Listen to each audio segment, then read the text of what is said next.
The butterfly effect of this alternate reality would be extraordinary, with globally reaching effects on not just politics but society and culture.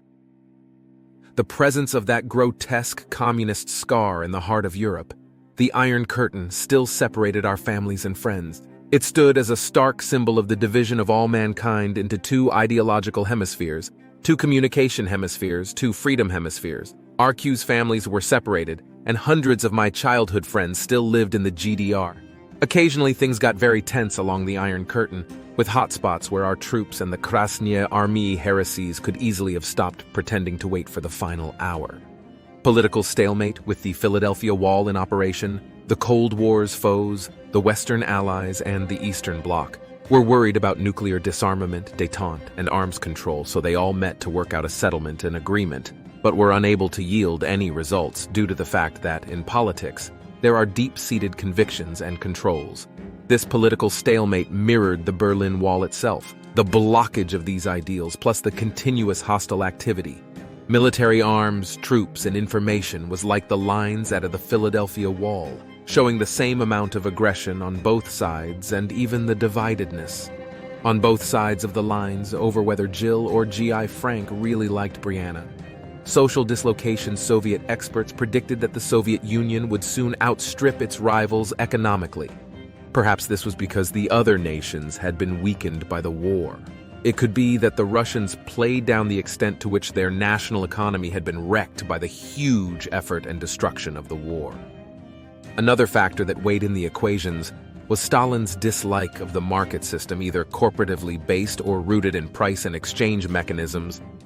Whether the troubles of the Soviet Union were a long-term consequence of the war, or due to defects inherent in the system on which the new society had been built, millions of people suddenly discovered that life in the communist society was not necessarily paradisiacal. Now half of the European continent was divided at the point of a bayonet.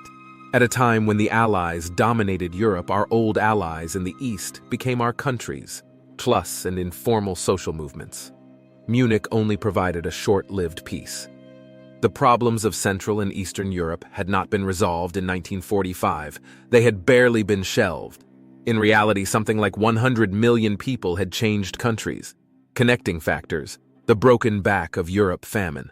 Plus, the piling up of ethnic minorities could hardly be expected to duplex the suffering. And it wasn't just at home that the people were protesting.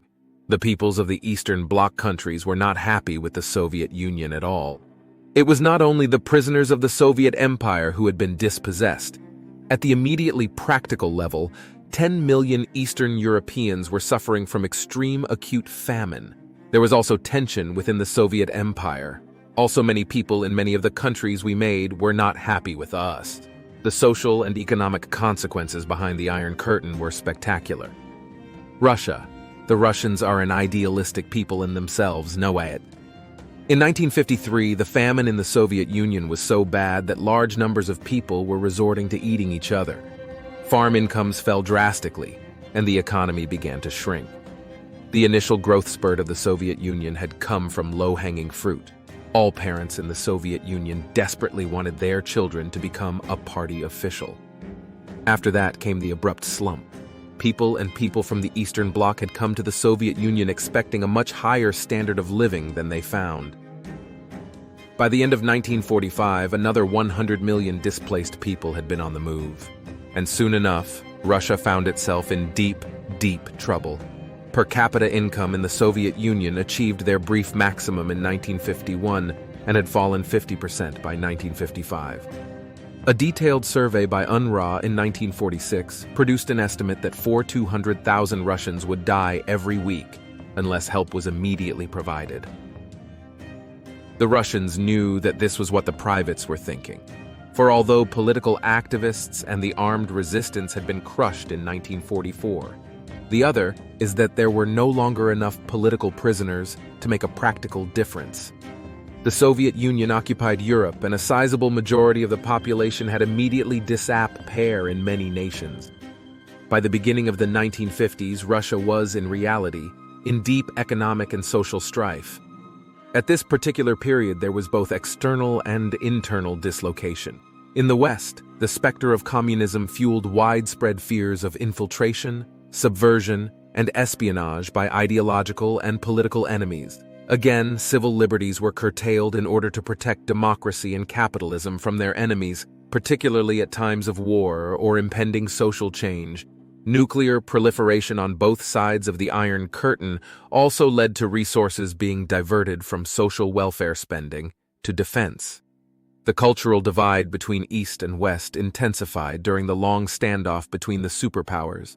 Art, literature, music, sports, and above all, movies were intensely competitive showcases, as each side tried to prove the superiority of its institutions and values. Propaganda, censorship, and state subsidies ensured that both sides in the Cold War created a mirror image of what they wanted their societies to be, and there went along with it. Yet, even constrained conditions didn't stop artists, writers, and thought criminals to rebel and stand up against their oppressors in new ways. In Eastern Europe, independent print media, samizdat literature, and clandestine radio programs were the ways people got their silenced voices listened again. In Western Europe, counterculture, popular music, the radicals, and political actions kept advocating free speech as human rights. Technological divide between East and West increased during the Cold War. In the West, advances in computing, telecommunications, and aerospace drove innovation and economic growth, leading to the arrival of the digital age. Silicon Valley became the hub of this tech revolution as entrepreneurs, engineers, and visionaries forged breakthroughs that changed the way we live, work, and communicate. State-run Eastern industries found it challenging to keep up with the rapid advancements of West. The command economy limited invention and innovation, and gave the government control over industry practices. Censorship and strict surveillance also limited the spread of ideas and information from the Eastern Bloc to the rest of the globe. While the Eastern engineers and scientists tried their hardest, they couldn't keep up with the constant advancements in technology, majorly affecting the country's way of living. Global consequences. If the Berlin Wall had not fallen, the power structure of the modern world would be much different. There would be one major world power, the Soviet Union. Because the Iron Curtain would not have been lifted and the Soviet Union would not have fallen, obviously the collapse of the USSR would not have happened. Since the USSR would still be a world power, the world would still be under the Cold War's bipolar world order. The world will still contain all of the proxy conflicts, regional rivalries, and geopolitical tensions that have plagued it for decades.